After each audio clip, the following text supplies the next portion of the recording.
आवाज और तस्वीर की दुनिया के दोस्तों, सलामती हो आप पर। आज जो कहानी मैं आप सबसे शेयर करने जा रहा हूं, ये मुझे इंस्टाग्राम पर मौसूल हुई। ये कहानी मुझे यावर अब्बास ने भेजी है और उनका कहना है ये उनके करीबी दोस्त ने भेजी है। इसे अपने प्रोग्राम में जरूर शामिल करें। इसे पढ़कर दोस्तों मेरे दिल पर तो दस्तक हुई। अगर इसे सुनकर आपके दिल पर भी दस्तक हो तो इससे हासिल होने वाले नतीजे पर गौर व फिक्र जरूर कीजिएगा। हम दो भाई और एक बहन है।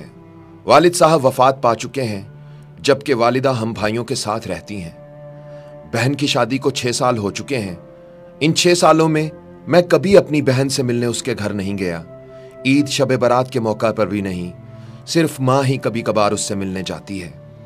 मेरी बीवी एक दिन मुझे कहने लगी, आपकी बहन जब भी आती है उसके बच्चे घर का हाल बिगाड़ कर रख देते हैं, खर्चा डबल हो जाता है।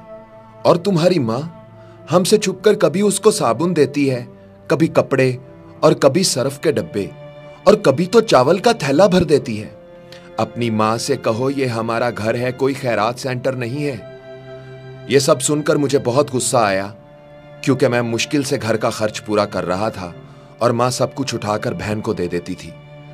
एक दिन बहन अपने बच्चों को लेकर घर आई हुई थी कि खेलते खेलते उसके बेटे ने टीवी का रिमोट तोड़ दिया। यह देखकर मुझे बहुत गुस्सा आया और मैंने माँ से कहा, माँ बहन से बोलो हमारे घर सिर्फ ईद पर आया करे, और ये जो आप उसे साबुन सर्फ और चावल का थैला भर कर देती हैं, बस बहुत हो गया, अब यह सिलसिला बंद कर दें।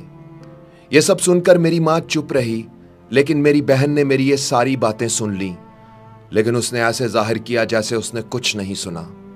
शाम का वक्त होने वाला था। उसने अपने बच्चों को तैयार किया और मुझे कहने लगी, भाई मुझे बस स्टॉप तक छोड़ आए। मैंने झूठे मुंह कहा, रह लेती कुछ दिन, लेकिन वो मुस्कुराते हुए बोली, नहीं भाई, बच्चों की छुट्टियां खत्म होने वाली हैं, अब मुझे वापस जाना चाहिए।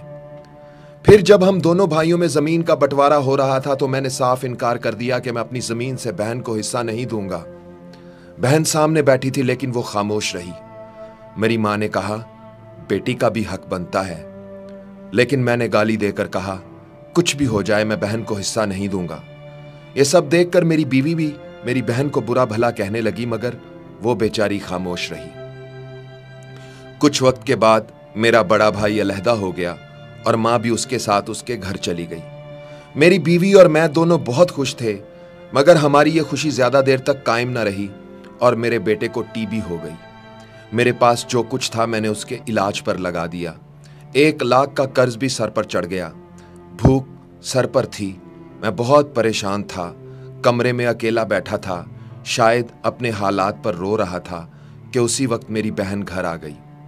बीवी ने मुझे बताया तो मुझे सख्त गुस्सा आया और मैंने कहा, पहले ही वक्त मुश्किल चल रहा है, ऊपर से ये मनहूस भी आ गई है। मैंने बीवी से कहा, कोई जरूरत नहीं गोश्त या बिरयानी पकाने की। थोड़ी देर बाद बहन डरते डरते मेरे कमरे में आई।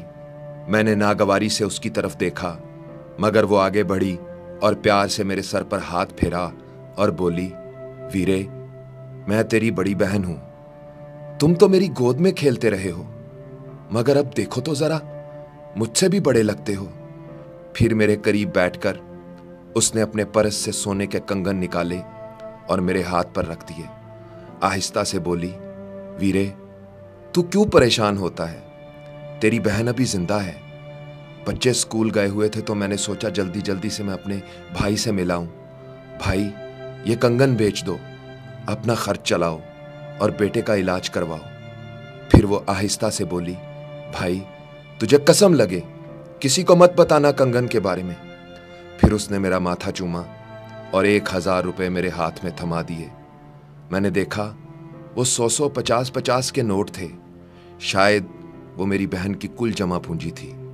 वो जाने लगी तो मैंने उसके पैरों की तरफ देखा। उसने टूटी हुई जूती पहनी हुई थी, पुराना सा दुपट्टा ओढ़ा हुआ था। जब भी आती थी वही दुपट्टा ओढ़ कर आती। फिर वो चली गई। बहन की इस मोहब्बत को देखकर उस दिन मैं मर ही गया। हम भाई कितने मतलब परस्त होते हैं ना, बहनों को पल भर में बेगाना कर देते हैं, और बहनों से भाइयों का जरा सा दुख भी बर्दाश्त नहीं होता। मैं कंगन हाथ में पकड़े रो रहा था और सोच रहा था, बेचारी अपने घर में ना जाने कितने दुख सह रही होगी। कुछ लम्हे बहनों के पास बैठकर उनका हाल चाल पूछ लिया करें, वो इतने से ही खुश हो जाती हैं। यह अब मेरा जाती तजुर्बा है कि जब भी हालात खराब हों बहनों को दावत पर बुला लिया करें, फिर देखें उनकी वजह से कैसे रिज्क मिलता है। अफसोस हम समझते हैं कि उनके आने से अखराजात बढ़ जाते हैं, या माँ अगर उनको कुछ दे देती है तो हम समझते हैं इससे हमारे घर में कुछ कमी हो जाती है, मगर ऐसा नहीं है।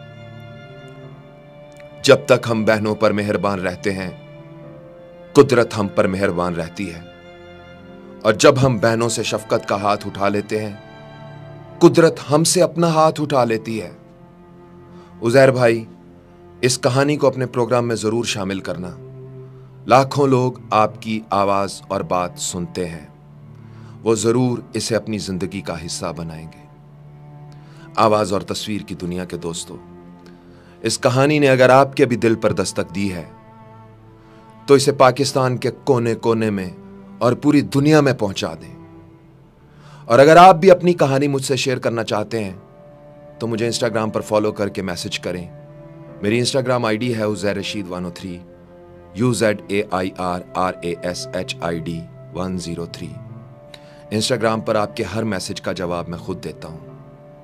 और दोस्तों, अपना ख्याल तो सब रखते हैं, आप उनका भी ख्याल रखा करें जिनका कोई ख्याल नहीं रखता। उज़ैर रशीद को इजाजत दीजिए। अल्लाह हो आप सबका हामी व नासिर। अल्लाह हाफिज।